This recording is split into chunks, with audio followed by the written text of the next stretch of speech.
हरि के और हरि हमारा।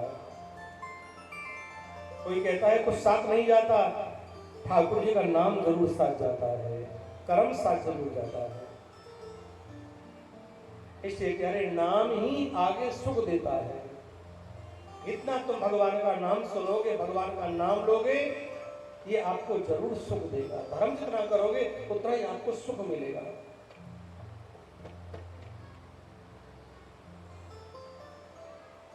पूर्व जन्म के कर्मों से सुख अब प्राप्त होता है और अब की सुख कर्मों से सुख आगे प्राप्त होता है, अभी मिलता है। इसलिए कह अच्छे कर्म करो। तो मेरी बहनों, मैं आपको एक ही बात बता रहा था कि वृंदावन में नारद जी नारायण नारायण करते हुए और वृंदावन धाम की परिक्रमा कर रहे थे। कई लोग धाम में जाते हैं कि दर्शन करेंगे, परिक्रमा करेंगे, कथा सुनेंगे, लेकिन वहां जाकर के भी प्यारे उनके पाप जोर करते हैं। ना परिक्रमा हो पाती, ना दर्शन हो पाता, ना कथा सुन पाते, वहां भी संसारी चर्चाएं करते हैं। ऐसे मत जाओ, किसी तीर्थ में आओ तो प्यारे और भगवान का भजन करने जाओ। नारद जी वृंदावन आए तो नारायण नारायण जप रहे थे और परिक्रमा कर रहे थे। उन्होंने देखा एक स्थान पर एक युवती, एक नारी बहुत सुंदर रास्ते में बैठी हुई है और उस युवती के पास में दो बुढ़े पुरुष पड़े हुए हैं। अपने हाथ में पंखा लेकर के वो युवती उन दोनों बुजुर्गों की हवा कर रही है और बड़ी दुखी है, बहुत परेशान है वो। नारद जी को देखा, आवाज लगाई, भो साधु षडम तिष्ठा मां चिंतामपि नाशय। हे साधु, हे बाबा, जरा रुकिए, ठहरिए और मेरी चिंता को दूर कीजिए। नारद जी ने देखा और उस युवती से पूछा, माता आप कौन हैं, कैसे दुखी हैं और जिनकी तुम आवाज सुन रही हो इनसे तुम्हारा क्या रिश्ता है,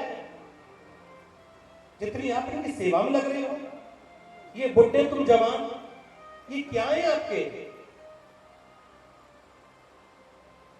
तो उन्होंने कहा, नारद जी सुनिए, मेरा नाम भक्ति है, अहम भक्ति ऋतीक्षाता, मेरा नाम भक्ति है। ये दोनों मेरे बेटे हैं, एक का नाम ज्ञान है, दूसरे का नाम वैराग्य है। ज्ञान और वैराग्य जो है ना प्यारे, ये भक्ति के दोनों पुत्र हैं।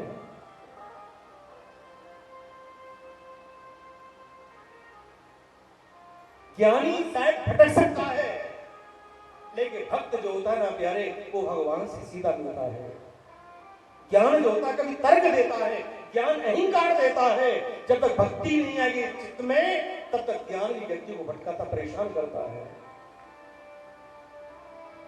एक ही बात भगवान से प्रार्थना करें, ठाकुर जी चाहे जो पद देना, कितना भी धन देना, लेकिन कभी हमको अहंकार मत देना।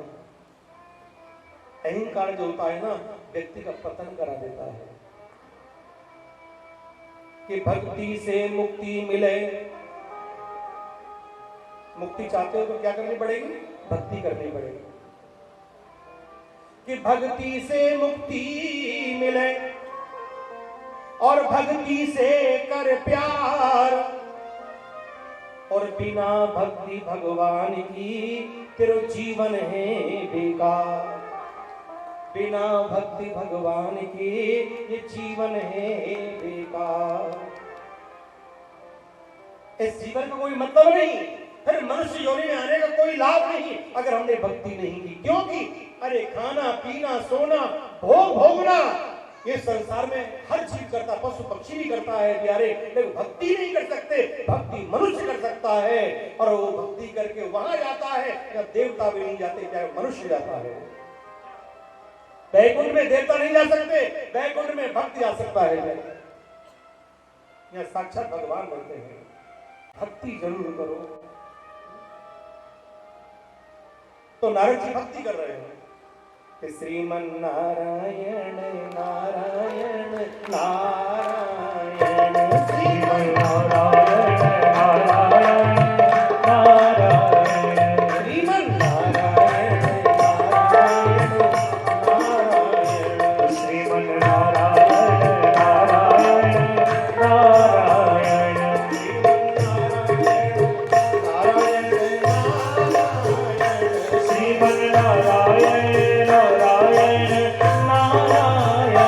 श्रीमन नारायण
नारद जी का माता आप क्या कह रही हो? ये आप कैसी बात कर रही हो? आप कह रहे हो दोनों जो बुड्ढे मेरे बेटा हैं और तुम जवान, मां जवान और बच्चे बूढ़े, ये कैसी उल्टी बात सुना रही हो? ये क्या कह रही हैं आप? मैं समझा नहीं। नारद जी ने कहा हाँ बताओ ना। तो मां ने कहा हाँ सही कह रही हो नारद जी। उत्पन्न में द्रविड़ देश में हुई, द्रविड़ देश कर्नाटक में बड़ी हुई। मेरे दो पुत्र हुए, एक का नाम ज्ञान, एक का नाम वैराग्य। गुजरात में हमारे बच्चों का बड़ा आदर मान सम्मान हुआ। हम वृंदावन आए घूमने के लिए, लेकिन वृंदावन आने पर आश्चर्य हो गया कि दोनों बच्चे मेरे जवान थे, वृंदावन में आके दोनों बुढ़े हो गए, और मैं बुढ़िया थी, मैं वृंदावन में जवान हो गई। मैं जवान हो गई। कहते हैं प्यारे किसी का भक्ति कमजोर हो और भक्ति को अगर आप महान बनाना चाहते हो तो वृंदावन ठाकुर के चरणों में आपको हाजिरी लगानी पड़ेगी। निश्चित आपकी भक्ति तरुण हो जाएगी, जवान हो जाएगी। कई लोग कहते हैं कि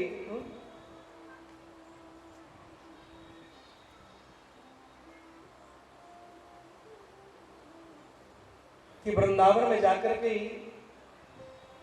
क्या हमारी भक्ति जवान होगी? हाँ, ये भूमि का प्रभाव होता है, जरूर होता है, क्या निश्चित होता है। तो वृंदावन में उन्होंने कहा कि मैं जो है जवान हो गई, बच्चे बुढ़े हो गए, और जिस माता पिता के बच्चे दुखी हों, संसार में माता पिता के लिए बच्चों की खुशी से बड़ी कोई खुशी नहीं होती, और बच्चों के कष्ट से बड़ा कोई कष्ट नहीं होता है। हर माता पिता चाहते हैं मेरे बच्चे सुखी हो, बच्चों का दुख मैं सह लूं पर मेरे बच्चों को कोई कष्ट ना हो, हर मां बाप की भावना होती है। तो नारद जी आप तो संत हैं, मेरी पुकार सुनिए, मेरे बच्चों पर कृपा कीजिए, मेरे बच्चे ठीक हो जाएं, ऐसा कोई उपाय कीजिए। आग लगी संसार में तो झरझर परे अंगार, संत न होते जगत में तो जल मरता संसार। संत न होते जगत में, संत दया के पात्र होते हैं प्यारे, कि वृक्ष कबहु न फल भके, वृक्ष कभी अपना फल नहीं खाता, नदी अपना जल नहीं पीती। इसी प्रकार से जो संत महापुरुष होते हैं ना, वो परमार्थ के लिए संसार में आते हैं प्यारे, और परमार्थ करते हैं, संसार के लोगों का भला करने के लिए आते हैं। एक महापुरुष अपने ज्ञान के माध्यम से लाखों लोग उतार सकता है प्यारे।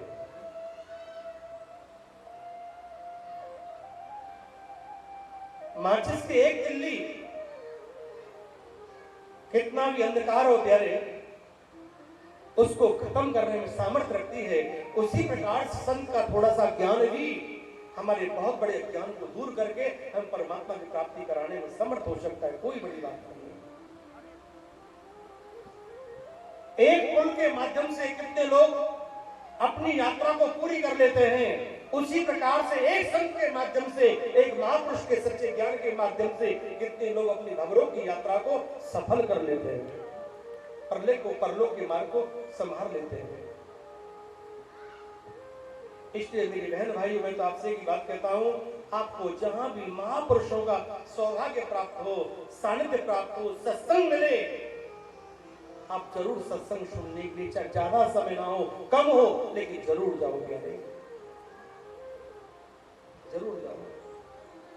तो देव ऋषि नारद ने कहा, माता आप परेशान ना हो, मैं आपके बच्चों को ठीक करता हूं। तो आज नारद जी ने उन बच्चों को ठीक करने के लिए गीता जी का पाठ सुनाया, वेद वेदांत पढ़े, अनेकों मंत्र उसके कान में फूके, ज्ञान वैराग्य के कान में, पर ज्ञान वैराग्य की बेहोशी दूर नहीं हो रही, मेरे मूर्छा वो दूर नहीं हो रही। नारद जी परेशान हो गए, क्या करूं? तो नारद जी को आकाशवाणी हुई उस समय देवताओं के द्वारा, हे नारद जी, अगर आप ज्ञान वैराग्य को ठीक करना चाहते हो तो इनके लिए आपको कोई सत्कर्म करना पड़ेगा। सत्कर्म क्या है? क्या सत्कर्म करें? नारद जी की समझ में नहीं आ रहा, सत्कर्म क्या करूं? तो नारद जी भक्ति से बोले, हे भक्ति मां, मैं सत्कर्म जानने के लिए और महापुरुषों के पास जाता हूं, उनसे पूछता हूं कौन सा सत्कर्म है जिससे तुम्हारे बच्चे ठीक होंगे। तो वही नारद जी नारायण नारायण करते हुए बद्रीनाथ में गए हैं।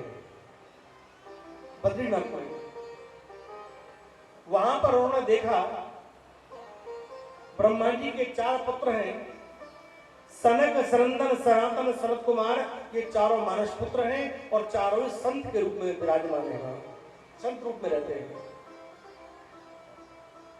नारद जी के चेहरे पर उदासीनता देखी उन्होंने। सनकादिक ऋषि बोले,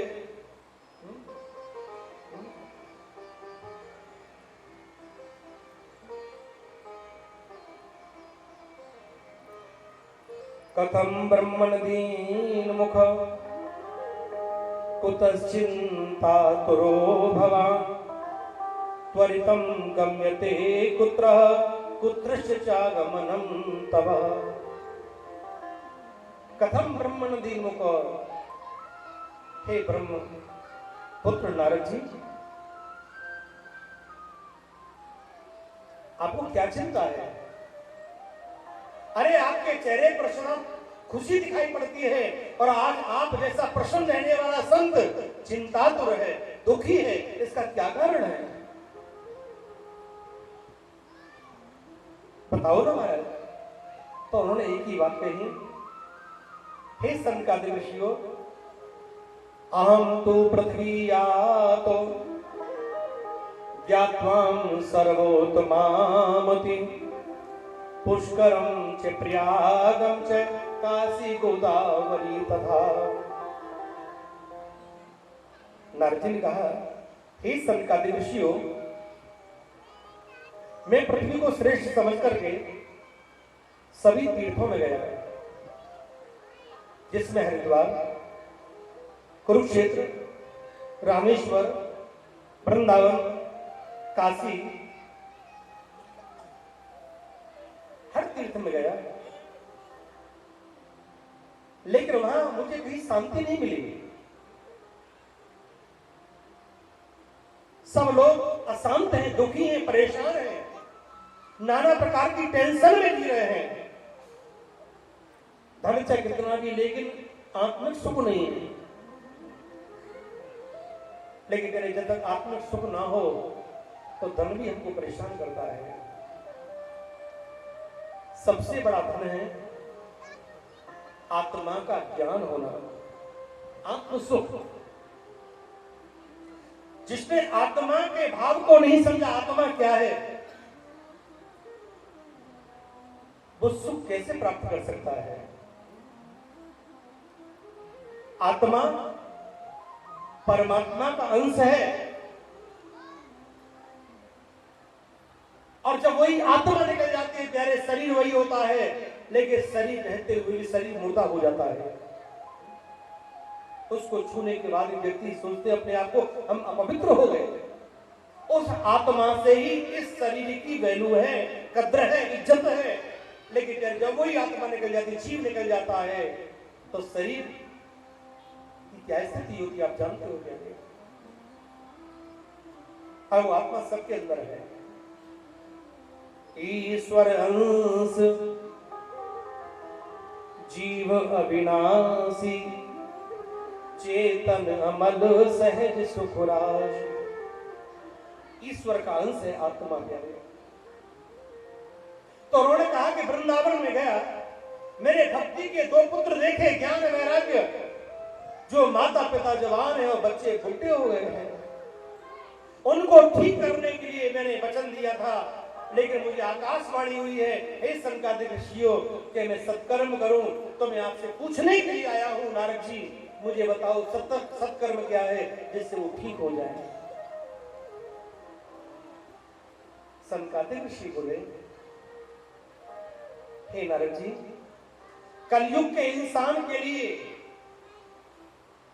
कोई सच्चा सत्कर्म है जिससे कलयुग के इंसान की हर इच्छा पूर्ण होती है और उससे मुक्ति प्राप्त होती है। उसका नाम है सत्कर्मा सूचको नूनम।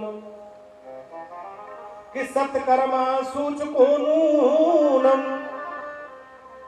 ज्ञान यज्ञ स्मृतै बुधै श्रीमद् भागवतालापम सहितु गीत सुकादेवी। क्या कहा है? सत्कर्मा सूचको नूनम। भागवत ही कलयुग के इंसान के लिए सबसे अच्छा सत्कर्म है।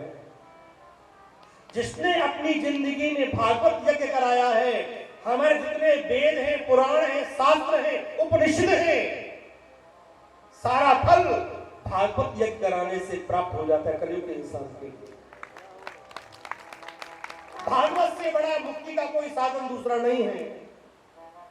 इसलिए सत्कर्मा सूचको नूनम ज्ञान यज्ञ स्मृतै बुधै श्रीमद् भागवतालापम सहितु गीत सुकादेवी। जो सुखदेव जी महाराज ने राजा परीक्षित को 7 दिन में इस कथा के माध्यम से मुक्ति प्रदान करा दी है। और सुखदेव जी ने राजा परीक्षित को नहीं, उसके बाद करोड़ों लोगों ने इस भागवत को सुनने के बाद अपनी मुक्ति प्राप्त की है। ये ऐसी भागवत है कि सदा सेव्या सदा सेव्या, कि सदा सेव्या सदा सेव्या, कि श्रीमद् भागवती कथा यस्य श्रवणं मात्रेण हरिचिंतन क्षमाश्रये। सदा सेव्या। भागवत में कभी अपनी छोटी भावना मत रखना। ये मत सोचना हमने भागवत पहले भी सुनी थी, अब क्या सुन के क्या करेंगे, ये तुम्हारी भूल है। जब तक जिए तब तक ये रस पीते रहे। पिबत भागवतम रसमालयम मुहु रहो रसिका भो विभावो का। निगम कल्प तरोर गलतम फलम सुख मुखादि अमृत द्रव्य संयुतम पिबत भागवतम रसमालयम मुहु रहो रसिका भो विभावो का। जितने हमारे वेद हैं, कितने वेद हैं हमारे? 4 वेद हैं, ऋग्वेद, यजुर्वेद, सामवेद, अथर्ववेद, 4 वेद हैं, 6 शास्त्र हैं, 18 पुराण हैं, कितने उपनिषद हैं, और उन सबका सार भागवत जी में बसा हुआ है। भागवत जी में बसा हुआ है। एक भागवत सुनने से 4 वेद, 6 शास्त्र, सारे पुराण उपनिषद, सबको सुनने का फल प्राप्त भागवत के सुनने से मिल जाता है। ऐसा प्रमाण है क्या? तो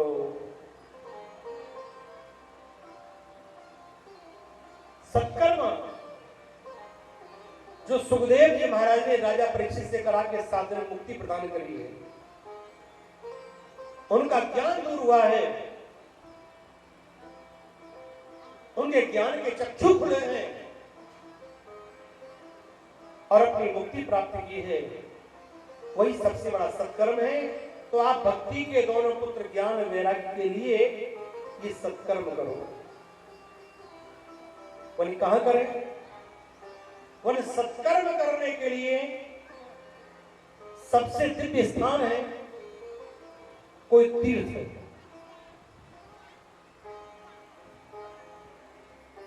देव स्थान, यहां पर देवता लोग वास करते हैं। घर में जो कथा सुनने का फल व्यक्ति को प्राप्त होता है, उससे 10 गुना ज्यादा फल मंदिर में बैठ के सुनने का है। 100 गुना ज्यादा फल किसी तीर्थ में बैठ के सुनने का है। तो आप जब किसी तीर्थ में जाओ, कहीं सत्संग हो रहा हो प्यारे, तो जरूर सत्संग सुनिए। हम तीर्थ में जाते हैं दर्शन करने के लिए, और तीर्थ में रहने वाले संत महापुरुषों का अगर सानिध्य प्राप्त न किया जाए, जब तक वो हमको उस तीर्थ के विषय का महत्व नहीं समझाएंगे, तो हमारी इच्छा प्रकट नहीं होगी सही जाएगी, हमारी सब सही भावना नहीं बनेगी उस तीर्थ के प्रति। इसे जरूर वहां बैठ करके लाभ लीजिए। पर तीर्थ में कथा करो तो बद्रीनाथ से ऐसे चले नारद जी महाराज, तो देखा बीच में हरिद्वार आया है। हरिद्वार बहुत बड़ा तीर्थ है।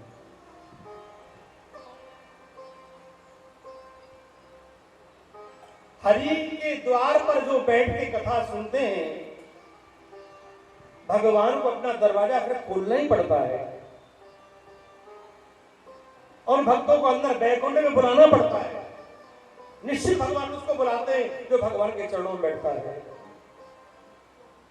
तेरी चौखट पे आना मेरा काम है, और मेरी बिगड़ी बनाना तेरा काम है, कि मुझको माधव का सहारा मिल गया, मुझको माधव का सहारा मिल गया, मुझको किनारा मिल गया, मेरी कश्ती को किनारा मिल गया, मुझको माधव का सहारा मिल गया।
द्वार पर तेरे आ बैठे, जो होगा सो देखा जाएगा।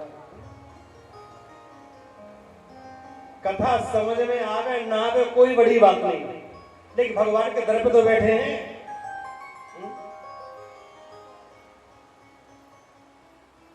और भगवान के दर पर बैठता है ठाकुर जी उस पर अपनी कृपा जरूर बरसाते हैं। भक्त कहता है प्रभु ना पूजा आती है करनी, नहीं भजन करना आता है, ना कोई धर्म करना आता है, पर इतना जरूर कहते ठाकुर जी बस तुम मेरे हो और मैं तुम्हारा हूं। इतना तो कह सकते हो भगवान से, हम भले बुरे हैं प्रभु तेरे हैं। हमारी तर्क बुद्धि है, ज्यादा पढ़ के आदमी तर्क करता है। एक भक्त कहता प्रभु मुझ पे कुछ नहीं आता, जो कहता है मुझे पे कुछ नहीं आता, मैं तेरा हूं, समझो यार उस पर सब कुछ आता है।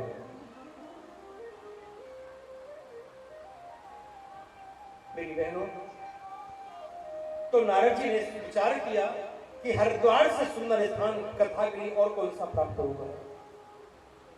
वृंदावन जाने में टाइम लग सकता है, लेकिन हरिद्वार में अगर हरि के द्वारे पर कथा होगी तो यहाँ पर हरि को अपना द्वार खोलना ही पड़ेगा।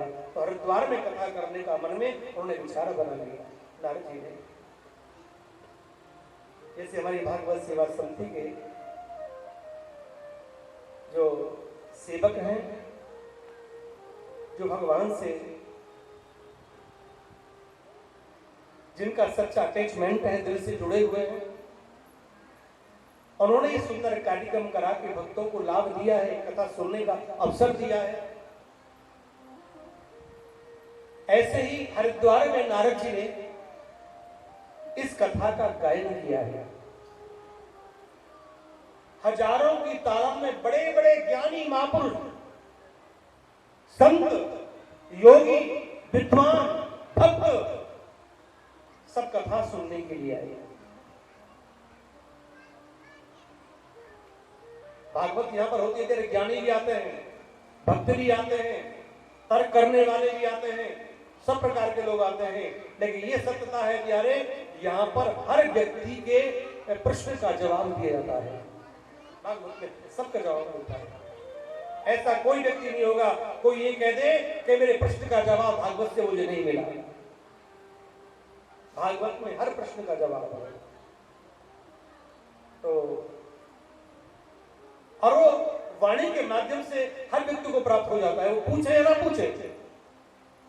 कोई ना पूछने वाला भी हो प्यारे, लेकिन 7 दिन कथा सुनेगा तो उसके प्रश्न का जवाब उसे जरूर मिल जाएगा, जरूर मिल जाएगा। तो नारद जी ने जब हरिद्वार में कथा प्रारंभ की तो भक्ति महारानी को यह पता चला कि नारद जी कथा हरिद्वार में कर रहे हैं। तो भक्ति महारानी दोनों पुत्रों को लेकर के वृंदावन से हरिद्वार पहुंच गई।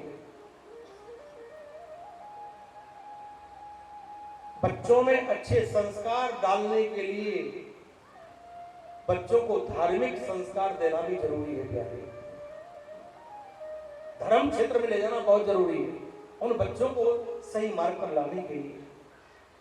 जैसे बच्चों को मालूम पड़े हमारी संस्कृति क्या है, हमारा धर्म क्या है, हमारा धर्म क्या है। तो भक्ति महारानी दोनों पुत्रों को लेके गई हरिद्वार में, वृंदावन से कथा प्रारंभ हुई। कितने लोगों ने इस कथा का लाभ लिया। भक्ति के दोनों पुत्र ज्ञान है मेरा कथा सुनकर के प्यारे जो बेहोश पड़े थे ना उनको होश आने लगा।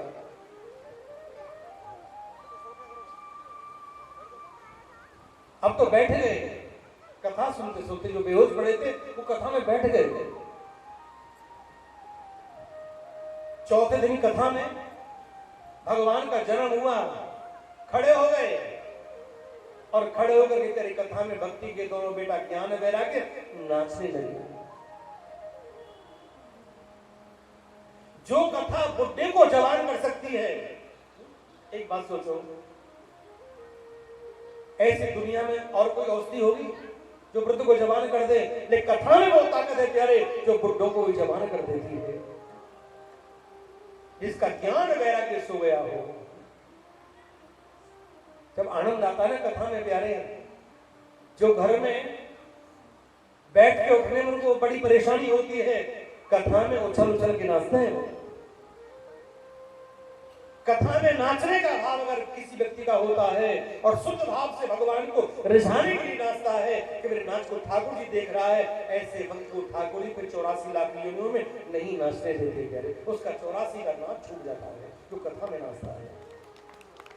ऐसा प्रमाण शास्त्र का, जो भगवान को रिझाने के लिए नाचता है वो फिर 84 लाख योनियों में नहीं नाचता प्यारे।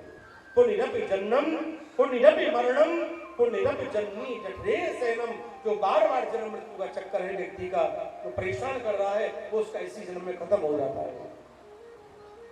नाचना भी पड़े तो ठाकुर जी को रिझाने के लिए, मेरे नाच को ठाकुर जी देख रहा है, हमें दुनिया को नहीं दिखाना, हमें भगवान को रिझाना है। मीरा नाची पग घुंघरू बांध मीरा नाची रे, नामदेव भगवान शंकर नाचे गोपी बन के ठाकुर जी को रिझाने के लिए, वृंदावन में गोपियां नाची, चैतन्य महाप्रभु गौरांग महाप्रभु कितने महापुरुष आज भी भगवान को रिझाने के लिए भगवान के चरणों में नृत्य करते हैं। कोई नाच के रिझाता है तो गा के रिझाता है, कोई भजन से रिझाता है, कोई रो के रिझाता है, लेकिन ये रिझाना वो नहीं जिसको जरा ठाकुर जी ना रिझे जाते, भाव होना चाहिए। भगवान हमसे कुछ नहीं चाहते, भगवान हमारे धन के भूखे नहीं है, तो दुनिया को देने वाला है प्यारे, उसे हम क्या दे सकते हैं। भगवान को रिझाने के लिए सिर्फ भाव चाहिए। भगवान कहते हैं कि भाव का भूखा हूं मैं, कि भाव का भूखा हूं मैं, और भाव ही एक सार है, और भाव से मुझको भजे तो भव से बेड़ा पार है। कि भाव बिन कुछ भी वो दे तो कभी लेता नहीं, और भाव से एक फूल दे तो भी मुझे स्वीकार है। गजराज ने भगवान को क्या दिया? जब मगरमच्छ ने पान पकड़ा था प्यारे, तो गज ने भगवान को एक पुष्प अर्पित किया था। पढ़ो लिखो नहीं तप कियो, ऐसो एक गजराज, केवल पुष्प दिखाए के और तेरे लियो ब्रजराज। भगवान पुष्प पर ही खुश हो गए, जो उसने शुद्ध भाव से भगवान को पुकारा, शुद्ध मन से भगवान को पुकारा था।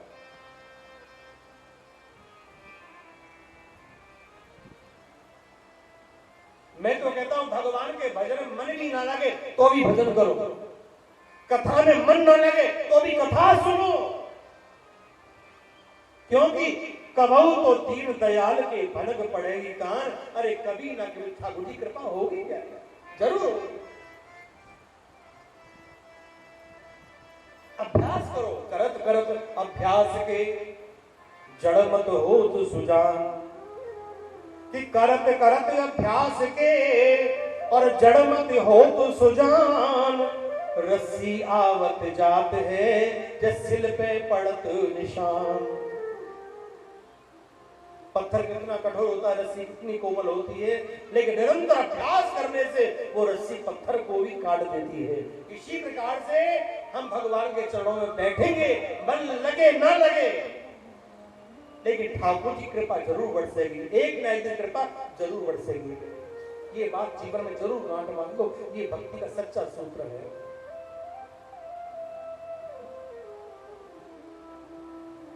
अवश्य कृपा बरसेगी मेरी बहनों।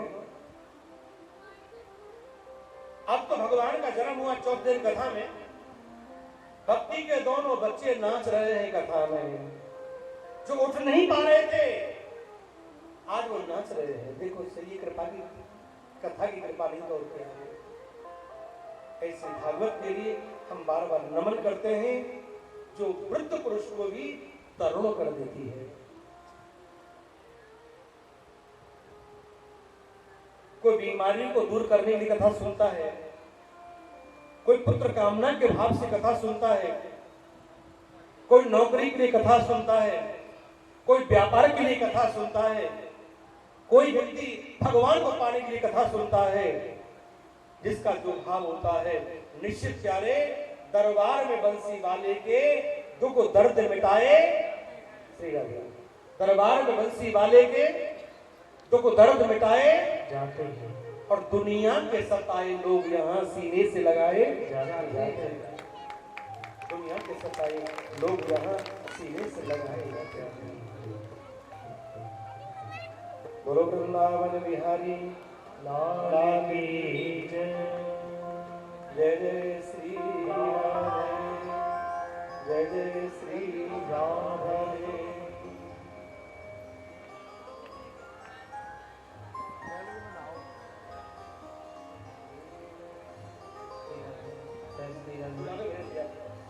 ओ मन बस गयो नंद किशोर,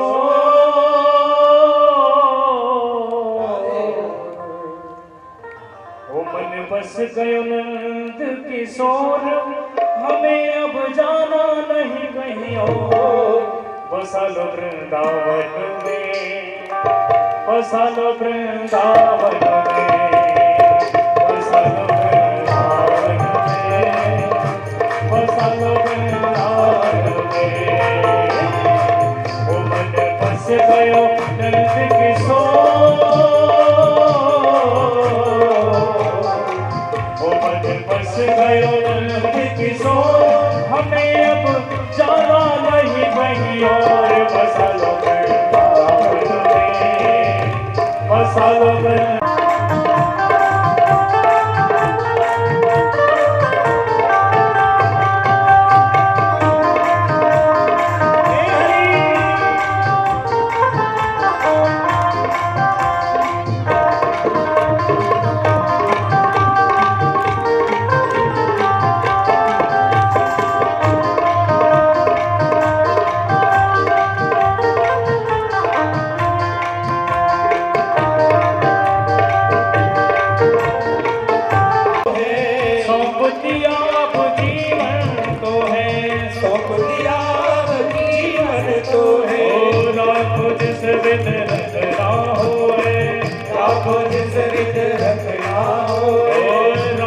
जिस विध रखना होवे, लाखों जिस विध रखना होवे, वो तेरे दर पे पड़ी हो सब छोड़, हमें अब जाना नहीं कहीं और। बसा लो वृंदावन में, बसा लो वृंदावन में, बसा लो वृंदावन में, बसा लो वृंदावन में। बस गयो नंद किशोर, वृंदावन में, ओ बसा लो वृंदावन में, बसा लो वृंदावन में।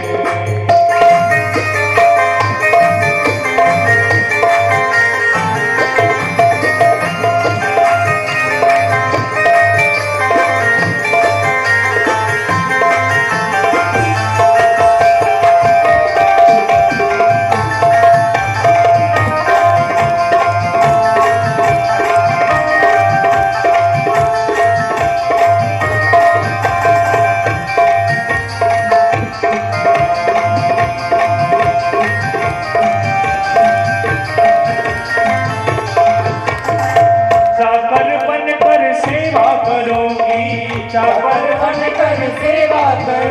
ओ चाकर बनकर सेवा करूंगी, चाकर बनकर सेवा करूंगी। और मधुकरी मांग करी पुट खो,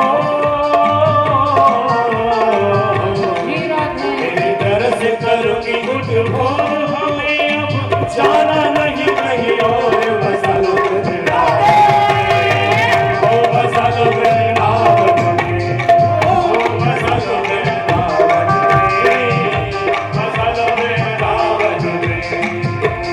ओ मन बस गयो नंद किशोर, जाना नहीं कहीं और। बसा लो वृंदावन में, बसा लो वृंदावन में, बसा लो वृंदावन में, बसा लो वृंदावन में।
बसा लो वृंदावन में, बसा लो वृंदावन में, बसा लो वृंदावन में, ओ बसा लो वृंदावन में, बसा लो वृंदावन में, बसा लो वृंदावन में, बसा लो वृंदावन में, बस राधे राधे और प्यारे भक्तों, ऐसी भागवत है जिसकी सुनने से प्राणी मात्र की हर मनोकामना पूर्ण होती है।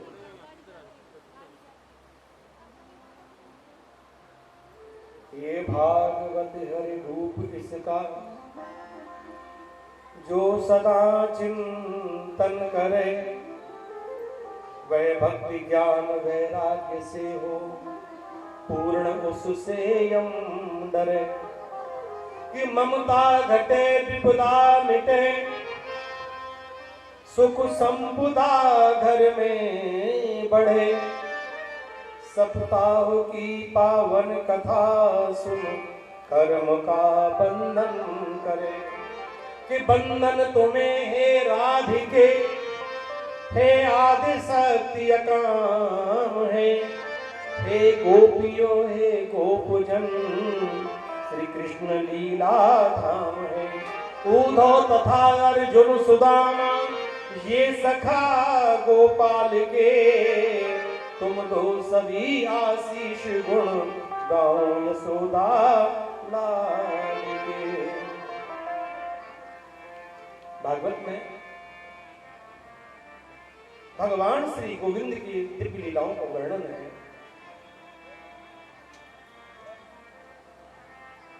उन लीलाओं का परम आनंद तभी ले सकते हैं जब हमारे चित्त में सच्चा प्रेम होगा। क्या और बिना प्रेम रीजत नहीं। कौन? नटवर नंद किशोर। भगवान को रिझाने के लिए हमारा प्रेम सच्चा होना चाहिए।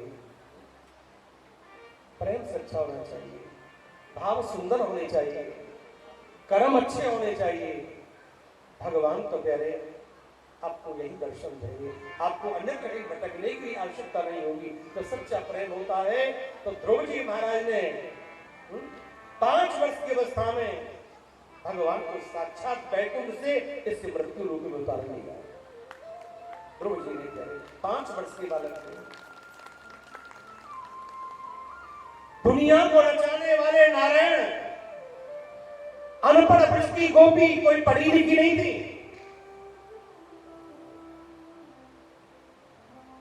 उस परमात्मा को भी गोपियों के भाव ने नाचने के लिए मजबूर कर दिया गया। भगवान के मुंह से निकला, जगत नाचे मेरी माया में, गोपी पकड़ नचाने मोय। जो पूरा संसार, पूरा ब्रह्मांड मेरे इशारे में नाचता है और मुझे नचाने की शक्ति है, तो ब्रज की सच्ची गोपियों में है, भक्तों में है। क्या जब चित्त शुद्ध हो जाता है प्रेम करते करते भगवान से, तो भगवान भक्तों के सामने नाचते हैं, हर लीला करते हैं। आज भी कर रहे हैं, नित्य करते हैं। आज भी वृंदावन में, निधवन में भगवान रोज महाराज करते हैं, रोज करते महाराज। ये सत्यता है। तो श्रीमद् भागवत जी में कहा है कि भाग्योदेन बहु जन्म समर्थितेन सत्संगम च लभते पुरुषो यदा वे अज्ञान हेतुकृत मोह मदांत कारणासम विधाय तदो दयते विवेकः। जब व्यक्ति का भाग्योदय होता है, पुण्योदय होता है, जन्मांतरे भवे पुण्यम तदा भागवतम लभेत। एक जन्म का पुण्य नहीं मेरे भक्तों, अनंत जन्मों के पुण्य कर्म व्यक्ति के उदय होते हैं, तब उसको अपने जीवन में भागवत में बैठने का अवसर प्राप्त होता है। और भागवत में तुम आए नहीं हो, सोच रहे हम आए हैं, आपको लाने वाले स्वयं बिहारी जी हैं, आपको नचाने वाले स्वयं बिहारी जी हैं। बिना कृपा के पैर एक पत्ता भी नहीं हिल सकता, तो तुम यहाँ कैसे आ सकते हो?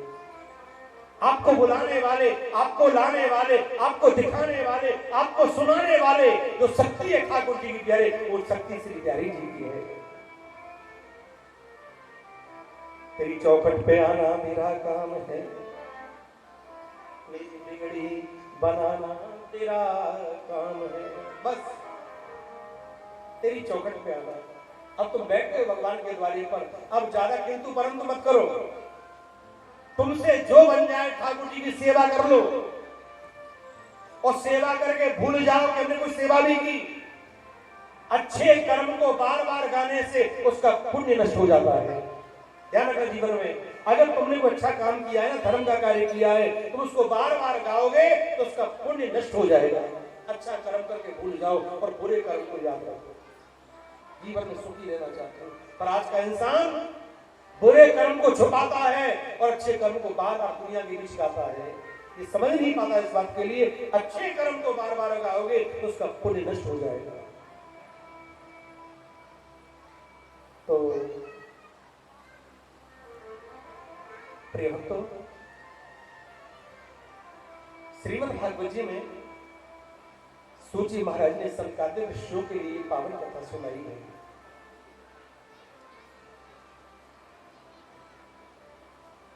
श्रीमद् भागवत जी में तुंगभद्रा तटे पूर्वम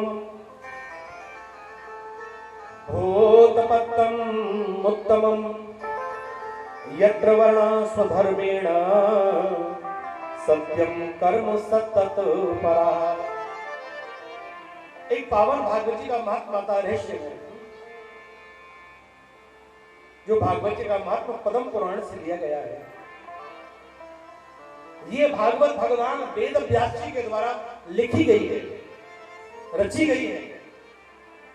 सुखदेव जी ने इस भागवत को शुद्ध भाव से गाया है और राजा परीक्षित ने सबसे पहले इस भागवत को सुना है। तब से कथा का प्रचलन बहुत ज्यादा बढ़ गया। परीक्षित की मुक्ति होती देखी है, तभी से लोगों ने इस पर पूरा विश्वास किया है। वैसे तो ये कथा अनादिकाल से है, उससे पहले की कथा थी। इस कथा का नाम था पहले अमर कथा। भागवत को भागवत नहीं कहते थे पहले, इसका नाम था अमर कथा। जो भगवान शंकर मां पार्वती को अमरनाथ जी में सुनाते हैं। आप कभी अमरनाथ गए होंगे, सुना होगा आपने। तो सुखदेव शंकर भगवान ने मां पार्वती को यही कथा सुनाई थी, अमर कथा कहते हैं, जिसे भागवत कहते हैं। ये अमर ग्रंथ, ये मुक्ति पंथ, ये पंचम वेद निराला, इसको पांचवा वेद कहा गया है और वेदों का सार कहा गया भागवत के लिए। सार है ये।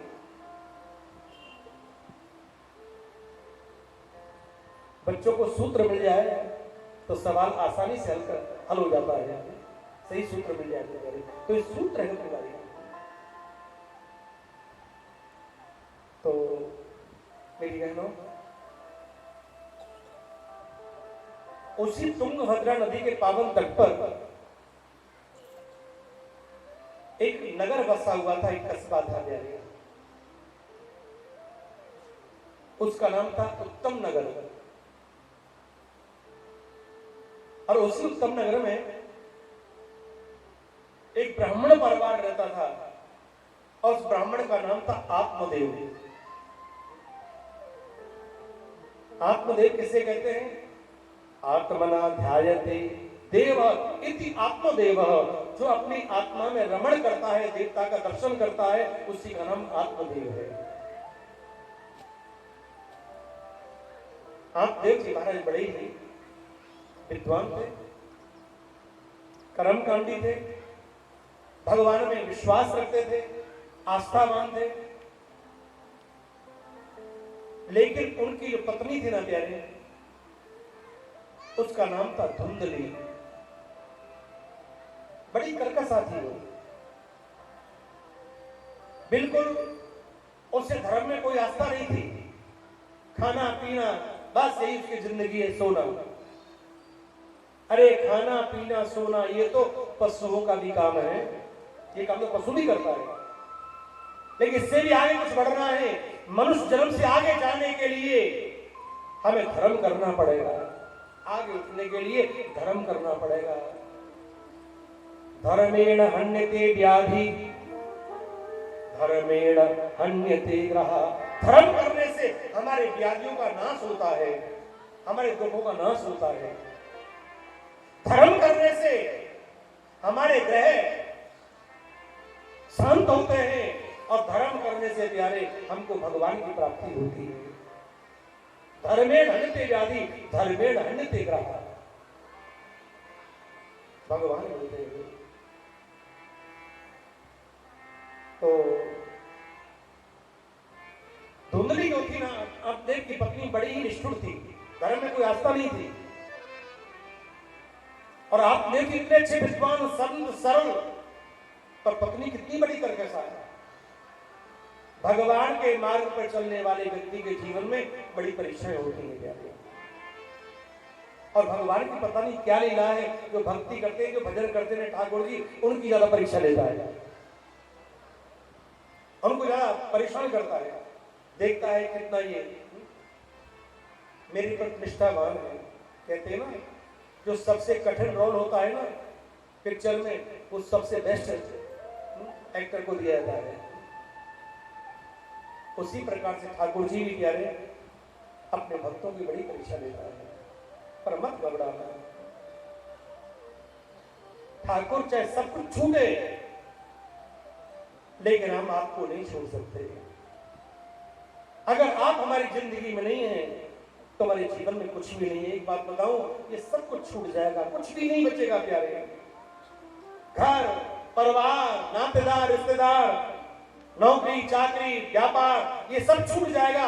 ये देह भी छूट जाएगा प्यारे, ये देह भी साथ नहीं जाएगा, देह भी जल करके चार मुट्ठी राख बन जाएगा। लेकिन ये सत्ता है प्यारे, ये ठाकुर जी का दिया हुआ नाम, ये धर्म तेरे साथ सदा रहेगा, ये जरूर साथ जाएगा। मेरी बहनों, मैं आपको बता रहा था कि धर्म पत्नी जो धुंधली है ना,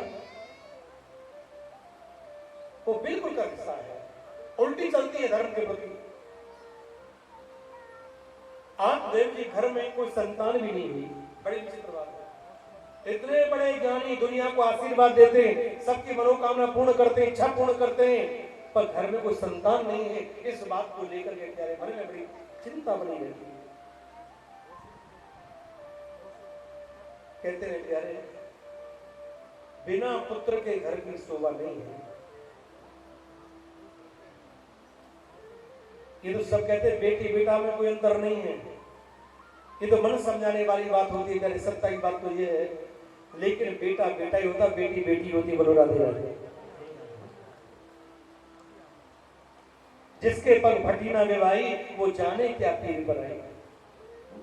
ठीक है, बेटी भी घर का नाम रोशन करती है, अच्छी बात है, पर बुढ़ापे के अंतर्गत में पुत्र चाहे जैसा भी हो, पुत्र के बिना पितरों को तर्पण भी नहीं लगता प्यारे।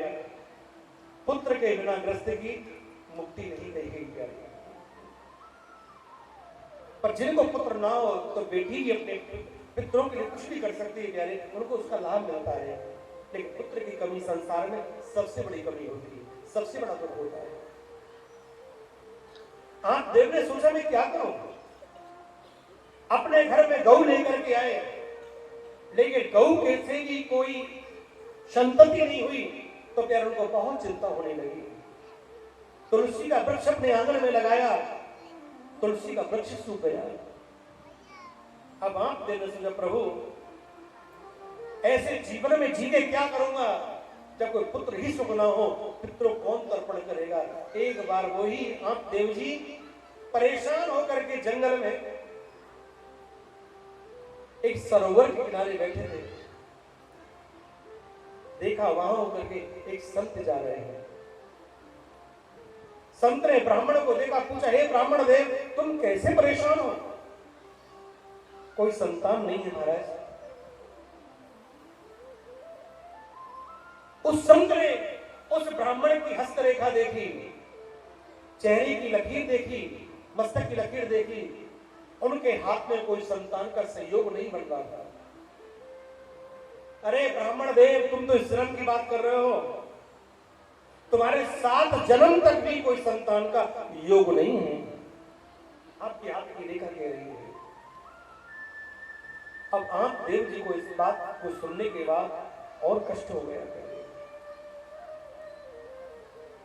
फिर सोचा उन्होंने, ये संत जब 7 जन्म की बात बता सकते हैं तो संत साधारण भी नहीं हो सकते। चरण पकड़ लीजिए।